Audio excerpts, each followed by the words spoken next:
नमस्कार साथियों, स्वागत है आपका इतिहास की क्लास में। आज हम इकाई 4 का प्रथम टॉपिक जो है प्रारंभिक गुप्त शासक और समुद्रगुप्त, इसमें विशेष करके तो उनके बारे में अध्ययन करेंगे, चर्चा करेंगे कि कौन कौन से प्रारंभिक गुप्त शासक हुए और उसके बाद समुद्रगुप्त ने जब शासक बना तो उसके बाद उन्होंने कौन कौन से कार्य किए। तो बात करें तो लगभग तीसरी शताब्दी ईस्वी में भारत में तीन नवीन राजवंशों का उदय होता है। तीन नए राजवंश उदय होता है। तो उनमें एक था मध्य प्रदेश के पश्चिम भाग में नागवंश, जो मध्य प्रदेश के पश्चिम भाग में था नागवंश। दूसरा दक्कन में वाकाटक वंश और तीसरा जो वंश था वह था पूर्वी भारत में गुप्त वंश। पूर्वी भारत में गुप्त वंश का उदय होता है। इन गुप्तों के बारे में अनेक साक्ष्य, अभिलेखीय साक्ष्य मिलते हैं। प्रमुख रूप से तीन साक्ष्य मिलते हैं। तो गुप्त वंश का आरंभिक जो राज्य था वह उत्तर प्रदेश एवं बिहार में था। उत्तर प्रदेश और बिहार में था। और गुप्त वंश के लोग जो थे, यानी गुप्त वंश के लोग जो थे, शासक जो थे, वह धारण गोत्र के थे।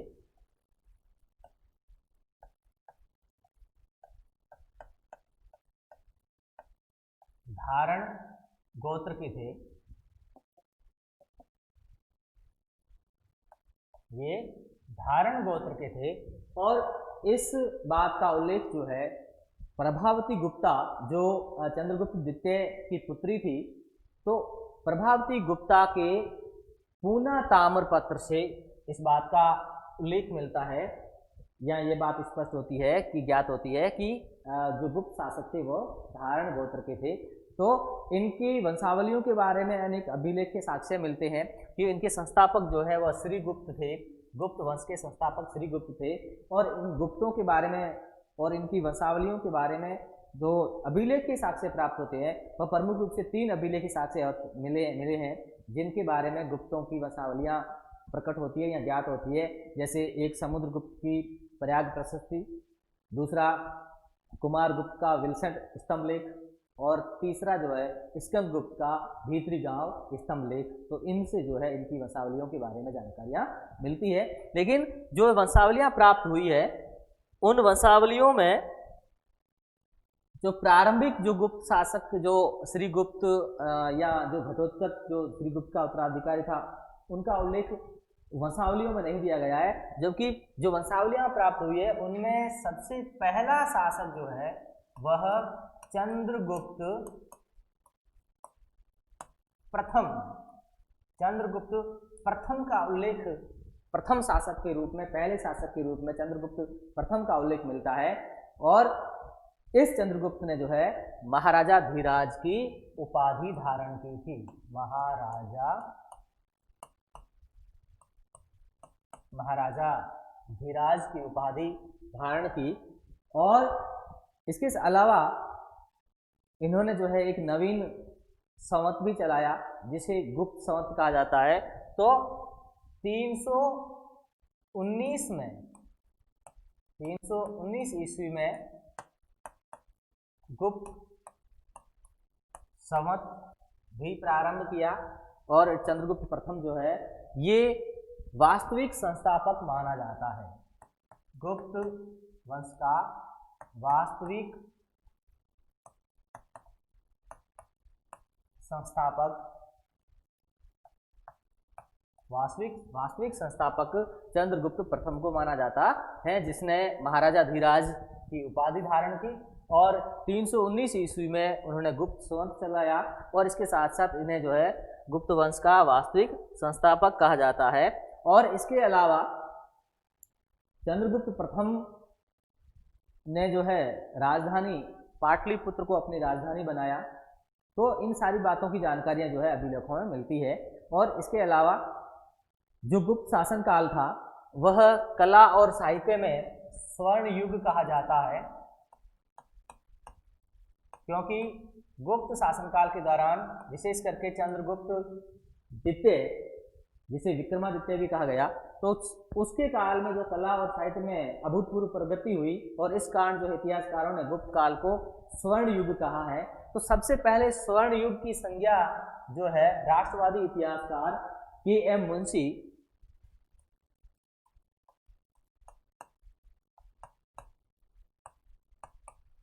मुंशी द्वारा जो है इसे सबसे पहले स्वर्ण युग की संज्ञा दी गई, और उसके बाद जो है स्वर्ण युग की संज्ञा जो है बाकी राष्ट्रवादी इतिहासकारों ने भी दी, लेकिन सर्वप्रथम जो है के.एम.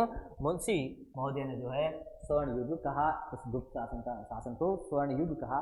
और इसके अलावा जो इनकी उत्पत्ति है, उत्पत्ति के बारे में, उनके जाति के बारे में कि किस जाति से थे या किस धर्म से थे, तो उनके बारे में विभिन्न विद्वान जो है उन्होंने अपने भिन्न भिन्न मत प्रकट किए हैं। कि कुछ विद्वान ये मानते हैं कि गुप्त जो है वो क्षत्रिय थे, कुछ मानते हैं कि ब्राह्मण थे, कुछ मानते हैं शूद्र थे, तो कुछ मानते हैं कि जो है गुप्त वैश्य थे। तो इस प्रकार इनके भिन्न भिन्न मत दिए गए हैं, भिन्न भिन्न बातें दी गई। जैसे बात करें तो जैसे R.C. मजूमदार और श्री गौरी शंकर ओझा इतिहासकार, इन्होंने इनको क्षत्रिय कहा है, और काशी प्रसाद जायसवाल उन्होंने साक्ष्यों के आधार पर शूद्र कहा है इनको, या हेमचंद्र राय चौधरी जिन्होंने इनको ब्राह्मण कहा है। और इसके अलावा जैसे रोमिला थापर, रामशरण शर्मा, एलन और अल्तेकर महोदय आदि ने इनको जो है वैसे कहा है, क्योंकि इनके पीछे जो गुप्त जुड़ा हुआ शब्द था, तो इस गुप्त शब्द के आधार पर इन्होंने इनको वैसे कहा है। तो इस गुप्त युग को जहां स्वर्ण युग कहा जाता है, तो इस स्वर्ण युग के साथ साथ इनको पेराक्लीज युग भी कहा जाता है और क्लासिकल युग भी कहा जाता है।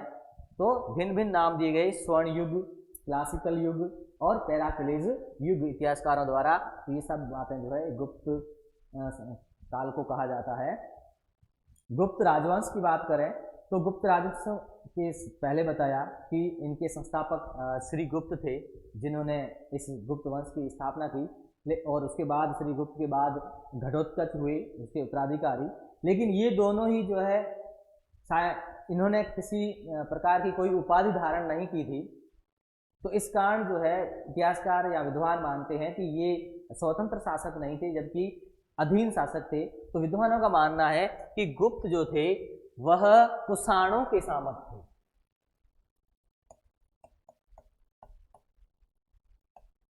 कुषाणों के सामंत थे।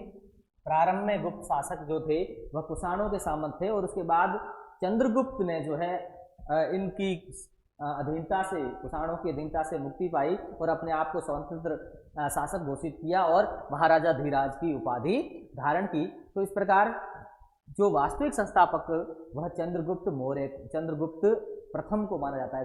चंद्रगुप्त प्रथम को जो है गुप्त वंश का वास्तविक संस्थापक माना जाता है। जब चंद्रगुप्त शासक बनते हैं वह 319 ईस्वी से लेके 350 ईस्वी तक जो है यह शासक बनते हैं। 319 से 350 ईस्वी तक ये शासन करते हैं, और जब ये 319 में शासक बनते हैं, अपने आप को स्वतंत्र घोषित करके स्वतंत्र शासक के रूप में और महाराजा धीराज की उपाधि धारण करके शासक बनते हैं, तो इन्होंने जो है 319 में ही एक गुप्त संवत चलाया और अपनी राजधानी जो है वह पाटलिपुत्र को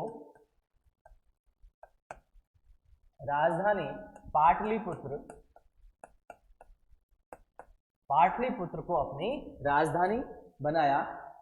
और इसके साथ साथ जो गुप्त संवत चलाया, इस गुप्त संवत का सर्वप्रथम प्रयोग जो है वह चंद्रगुप्त द्वितीय के मथुरा अभिलेख में हुआ है। यानी जो संवत इन्होंने चलाया 319 ईस्वी में, गुप्त संवत जो चंद्रगुप्त प्रथम द्वारा चलाया गया, लेकिन उसका जो प्रयोग है वह सबसे पहले चंद्रगुप्त द्वितीय के मथुरा अभिलेख में या मथुरा लेख में हुआ है।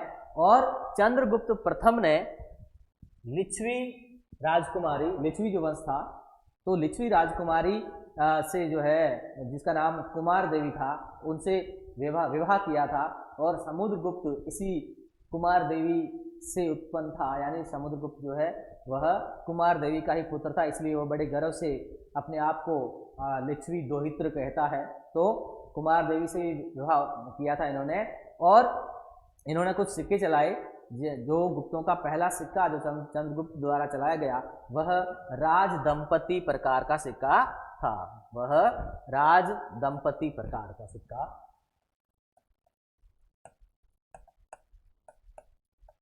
जिसे राजा रानी भी कहा जाता है, राजा रानी प्रकार सिक्का जो इन्होंने चलाया। और इसके बाद जो है जब चंद्रगुप्त वृद्ध हो जाते हैं तो उसकी वृद्धावस्था के बाद वह समुद्रगुप्त को अपना उत्तराधिकारी नियुक्त करते हैं। तो अब आता है समुद्रगुप्त, जिसके बारे में विस्तृत रूप से चर्चा करते हैं। समुद्रगुप्त जो चंद्रगुप्त का पुत्र था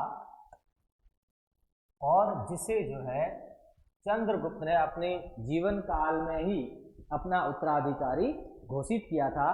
तो समुद्रगुप्त जो है वो 350 ईस्वी में शासक बनता है और 350 से लेकर 375 ईस्वी तक, 350 से 375 ईस्वी तक जो है ये समुद्रगुप्त शासन करते हैं। और प्रयाग प्रस्तुति में चंद्रगुप्त द्वारा समुद्रगुप्त को भरी सभा में राज्य प्रदान करने का वर्णन मिलता है। जो समुद्रगुप्त की प्रयाग प्रस्तुति है उसमें वर्णन किया गया है कि चंद्रगुप्त प्रथम ने भरे दरबार में, भरी सभा में जो है इनको अपना उत्तराधिकारी नियुक्त किया और उनको शासक नियुक्त किया। तो इस प्रकार से ये उल्लेख उनकी प्रयाग प्रस्तुति में मिलता है।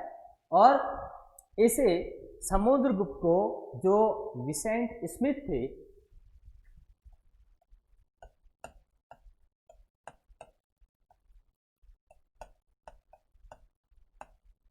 विसेंट स्मिथ जो थे, विद्वान विसेंट स्मिथ, इन्होंने समुद्रगुप्त को भारत का नेपोलियन कहा है। भारत का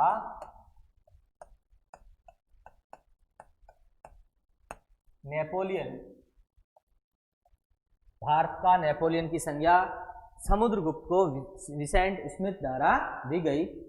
और समुद्रगुप्त के विषय में यह भी प्रचलित है कि उसके शरीर पर 100 घाव थे और वह 100 युद्धों का विजेता था, ये भी कहा जाता है। और वह कभी भी अपने जीवन काल में कभी भी किसी से पराजित नहीं हुआ। और इनका एक नाम चंद्र प्रकाश भी मिलता है। तो समुद्रगुप्त के और नाम भी मिलते हैं, इसका नाम एक चंद्र प्रकाश मिलता है, जिसे समुद्रगुप्त का नाम चंद्र प्रकाश भी मिलता है। और इसके बारे में कहा जाता है कि यह, इसके शरीर पर 100 घाव थे और यह 100 युद्धों का विजेता था और अपने जीवन काल में कभी किसी भी शासक से ये पराजित नहीं हुआ था। प्रयाग प्रस्तुति में विशेष करके इसके बारे में, समुद्रगुप्त के बारे में, जो समुद्रगुप्त की प्रयाग प्रस्तुति है उसमें काफ़ी इसके बारे में जानकारियाँ प्राप्त होती है, मिलती है। इसमें प्रयाग प्रस्तुति में उनको अनेक उपाधियाँ दी गई है। जैसे प्रयाग प्रस्तुति में उनको धर्म प्राचीर बंद और धरणी बंद और पृथ्वी व्याम प्रतिरथ, यानी कि वह जिसका पृथ्वी पर कोई प्रतिद्वंदी नहीं हो। और इसके अलावा कविराज, लिच्छवी दोहित्र एवं परम भटारक यानी योद्धा, परम योद्धा आदि की संज्ञा दी गई है। आदि उपाधियां जो है प्रयाग प्रस्तुति में समुद्रगुप्त की मिलती है। इसके अलावा गुप्त युगीन अभिलेखों में केवल समुद्रगुप्त के लिए ही सर्वराजोच्छेता की उपाधि दी गई है। इसे केवल समुद्रगुप्त को ही यह उपाधि दी गई है अभिलेखों में।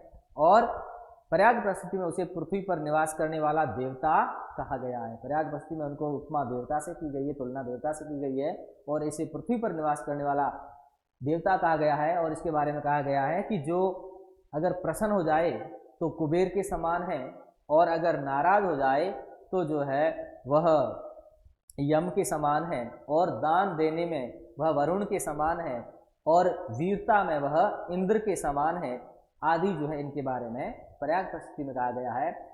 उसे कई लाख गायों का दानी भी प्रयाग प्रस्तुति में कहा गया है। और इसके साथ साथ प्रस्तुति में यह भी कहा गया है कि उसकी उदारता के कारण सरस्वती तथा लक्ष्मी का विरोध सदा के लिए समाप्त हो गया, यानी वह बहुत ही उदार था और इसकी उदारता के कारण जो है सरस्वती और लक्ष्मी का विरोध सदा के लिए समाप्त हो गया। तो प्रयाग प्रस्तुति में इनको बहुत सारी उपाधियां दी गई है और इसके बारे में समुद्रगुप्त के बारे में बहुत सारी जानकारियां मिलती है। दूसरा जानकारी का स्रोत जो है वह है, जैसे पहला स्रोत जो है वह है प्रयाग प्रस्तुति।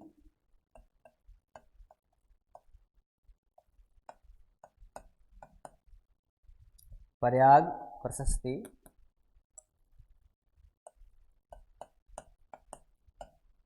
प्रयाग प्रशस्ति जो समुद्रगुप्त की है, जिसके बारे में इनकी बहुत सारी उपाधियां मिलती है समुद्रगुप्त की, जिसमें इसे कविराज कहा गया है, कविराज,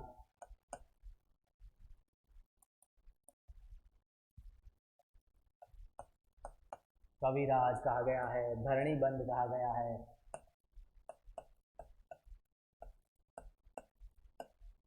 धरणीबंध कहा गया है। और इसकी तुलना जो है कुबेर, यम, इंद्र, कुबेर, यम, इंद्र आदि से इनकी तुलना की गई है। और इसके साथ साथ इनको जो है इसके बारे में कहा गया है कि ये जो है इनकी उदारता के सामने जो है उदारता के कारण सरस्वती व लक्ष्मी का विरोध भी सदा के लिए समाप्त हो गया। और इसके वरुण से दान के कारण जो है वरुण से इनकी तुलना की गई है। तो दूसरा इसका साक्ष्य जो है अभिलेख साक्ष्य वह है एरण अभिलेख।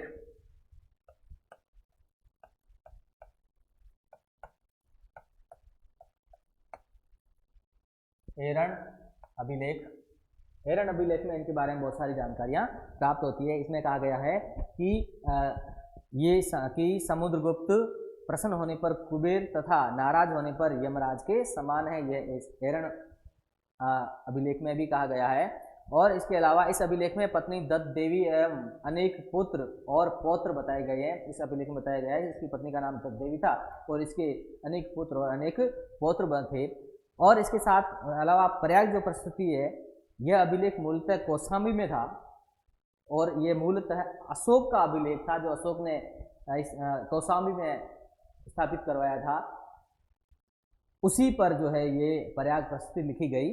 और इस लेख में इस लेख को जो है अकबर के समय जहांगीर ने इलाहाबाद किले में भी स्थापित करवाया।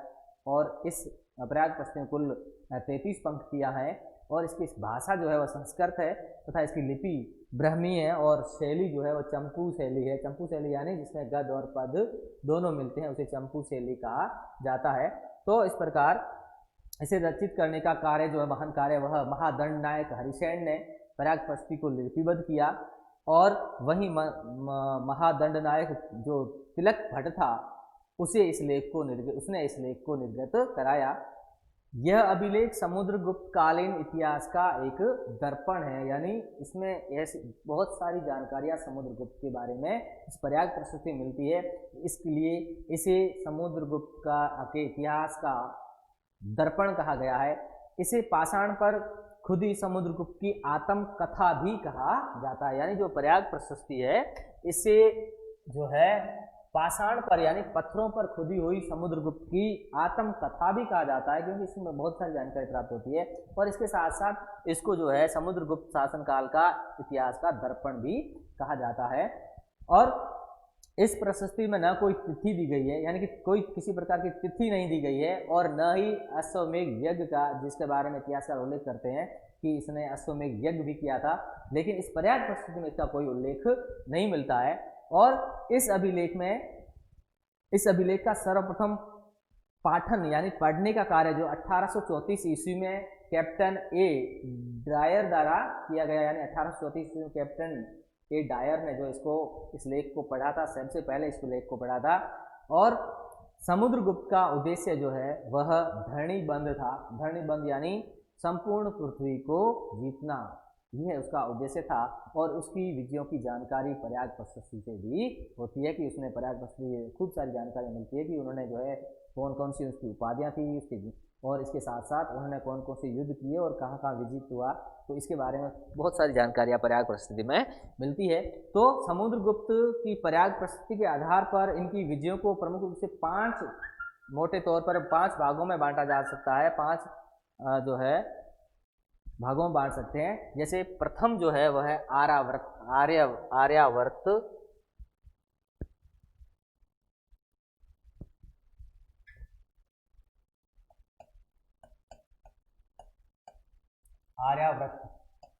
विजय।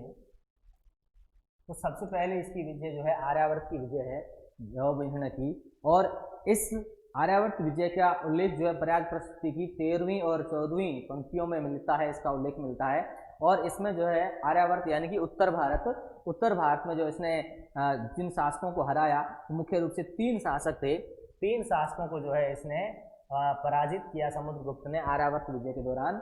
और इसमें एक था अच्युत जो मथुरा का शासक था, दूसरा नागसेन जो ग्वालियर के पास पद्मावती का शासक था, और तीसरा जो था वह था कोतकुलज जो मगध का शासक था। तो इन तीनों को जो है इन्होंने अपने जो दामाद था, अपने जो ससुराल वाले थे लिच्छवी, उनकी जो जिनका ये दोहित्र था, दामाद नहीं, दामाद तो चंद्रगुप्त था, लेकिन ये जिनका दोहित्र था यानी कि लिच्छवियों का दोहित्र था, तो इन लिच्छवियों की सहायता से ही इन्होंने जो है आर्यावर्त यानी उत्तर भारत को के प्रमुख जो 3 शासक थे, उन 3 प्रमुख शासकों को इन्होंने पराजित किया। और इसके साथ साथ उन्होंने जो है जो मगध का शासक था कोतलुज, उसे भी पराजित किया और पाटलिपुत्र पर अधिकार कर लिया। उन्होंने अधिकार कर लिया। उसके बाद दक्षिण की विजय दूसरी है जो है दक्षिण की विजय। दक्षिण विजय इन्होंने जो है दक्षिण को भी विजित किया और एक बड़े भूभाग पर अधिकार स्थापित किया। इसका उल्लेख जो है प्रयाग प्रशस्ति की 19वीं और 20वीं पंक्तियों में मिलता है। और दक्षिण में इन्होंने जो है कुल 12 शासकों को इन्होंने पराजित किया था या हराया था। और वह 12 शासक थे, जैसे कौशल का मंटराज, पृष्ठपुर का महेंद्रगिरी, महेंद्र, महाकांतार का व्याघ्रराज, कोटूर का स्वामीदत्त, एर्डपल का दमन, अवमुख का नीलराज, वेगी का हस्तिवर्मा, पालक का उग्रसेन, देवराष्ट्र का कुबेर, कुश स्थल का धनंजय और कांची का विष्णुगुप्त। तो इस प्रकार इन्होंने जो है दक्षिण भारत के 12 सम्राटों या शासकों को इन्होंने पराजित किया था। जो समुद्रगुप्त की नीति थी, यानी कि समुद्रगुप्त की नीतियां किस प्रकार की थी, तो उन्हें प्रमुख रूप से जो है 5 नीतियों जो इन्होंने युद्ध किए और उस युद्ध के दौरान इन्होंने कौन सी नीति अपनाई, तो उन्हें नीतियों में 5 नीतियों को माना गया है या 5 प्रकार में बांटा गया है। जैसे उन्होंने जो है उत्तर भारत का जो विजय किया, तो उसके प्रति उन्होंने नीति अपनाई प्रस्भोधरण, यानी कि विलय करना, उसको विजित करना और जिस राजा पर विजय प्राप्त किए उसके राजा को अपने साम्राज्य में विलय कर देना। तो उत्तर भारत में जो है उन्होंने आर्यावर्त में इस विलयकरण की नीति को अपनाया। और जो दक्षिण के राजे थे जिनको उन्होंने विजित किया था, तो इनके प्रति उनकी नीति थी ग्रहण मोक्षानुग्रह, यानी कि अधीन बनाना और फिर उनको मुक्त कर देना, छोड़ देना, यह उनकी नीति दक्षिण भारत के प्रति थी। और जो आठविक राजे थे उनके प्रति इनकी राजनीति थी परचारिकीकृत, अर्थात उनको सेवक बना देना, दास बना देना, ये उनकी नीति थी आठविक राज्यों के प्रति। और जो प्रत्यंत राज्य थे उनके प्रति इनकी नीति थी सर्वकरदाना ज्ञाकरणम प्राणामागमन, अर्थात सभी प्रकार के कर वसूल करना और इसके साथ साथ अपनी आज्ञा का पालन करने के लिए उनको बाध्य करना, अपनी आज्ञा का पालन करवाना, तथा वे शासक उनको प्रणाम करने के लिए उनकी राजधानी में आते थे। इस प्रकार चौथी नीति आठवीं राज्यों के प्रति, प्रत्यंत राज्यों के प्रति, और पांचवी जो थी वो विदेशी राज्यों के प्रति थी, वह थी आत्म निवेदन, कन्योदान और गरुड़ मंडक सविषय भुक्ति शासन, अर्थात कन्या के साथ उनकी सेवा में जो उपस्थित होते थे और गरुड़ मुद्रा में उनके सामने दंडवत प्रणाम करते थे और निवेदन करते थे। तो दक्षिण विदेशी राज्यों के प्रति जो उन्होंने यह नीति अपनाई। और उसके बाद उनकी तीसरी जो विजय थी वह थी आर्यावर्त का दूसरा विजय। और आर्यावर्त का दूसरी विजय, जो तीसरी उनकी विजय,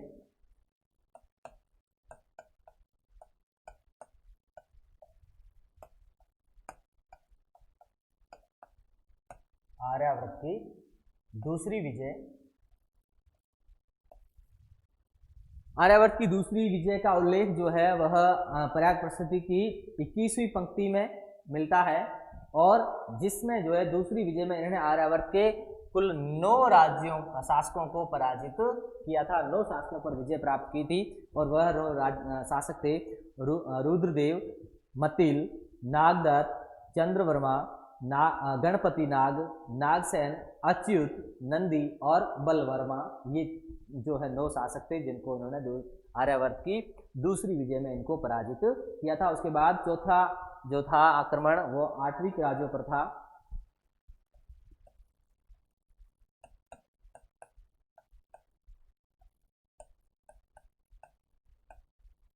जो 8वीं राज्य थे उन पर जो है चौथा आक्रमण उन्होंने किया। और 8वीं राज्यों की विजय का उल्लेख जो है वह प्रयाग प्रस्तुति की 21वीं पंक्ति में मिलता है। और ये ऐसे राज्य थे जो जिनकी 2 कोटियां थी।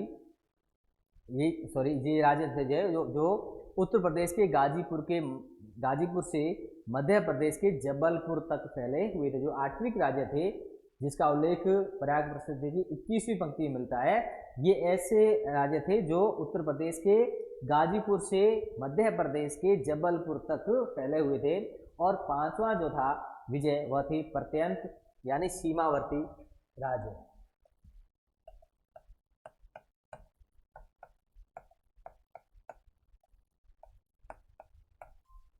सीमावर्ती राज्यों का उल्लेख जो है वह इस प्रयाग प्रस्तुति की 22वीं पंक्ति में मिलता है।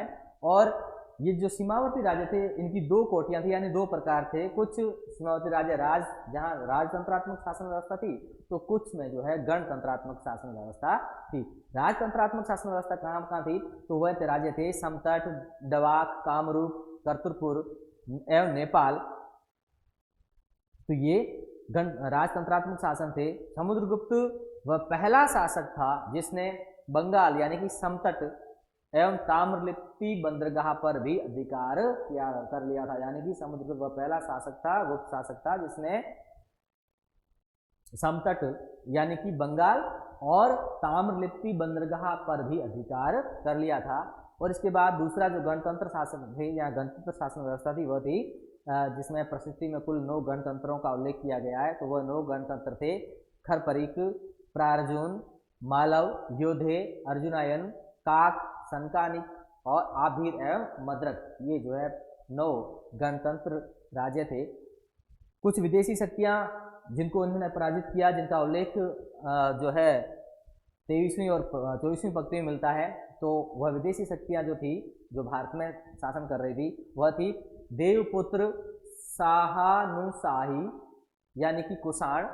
जो कुषाण थे वह शासन कर रहे थे भारत में, जिनको भी इन्होंने पराजित किया। और इनका जो समकालीन कुषाण शासक था वह किदार था, जो पंजाब के पेशावर का शासक था। जो किदार था वह पंजाब के पेशावर पर शासन कर रहा था, तो इनका समकालीन शासक था जिसे इन्होंने जो है पराजित किया। और इसके बाद दूसरा शक जो पश्चिम भारत में शासन कर रहे थे, मालवा और गुजरात के काठियावाड़ में जो शासन कर रहे थे। तो समुद्रगुप्त का समकालीन शासक जो है शक शासक रुद्र सिंह तृतीय था। और तीसरा मरुंड जो पूर्वी भारत में राज्य कर रहे थे। और चौथा जो था वह सिंहल द्वीप यानी कि श्रीलंका, जिसका समकालीन शासक जो है मेघ वर्मन था। चीनी लेखक वांग वैन सी की पुस्तक हिंग ची योन से यह ज्ञात होता है कि वर्मन ने बोध गया का जो बोधि वृक्ष है, तो बोधि वृक्ष के उत्तर में लंका के बौद्ध भिक्षुओं के लिए जो है इन्होंने एक विहार का निर्माण करवाया था।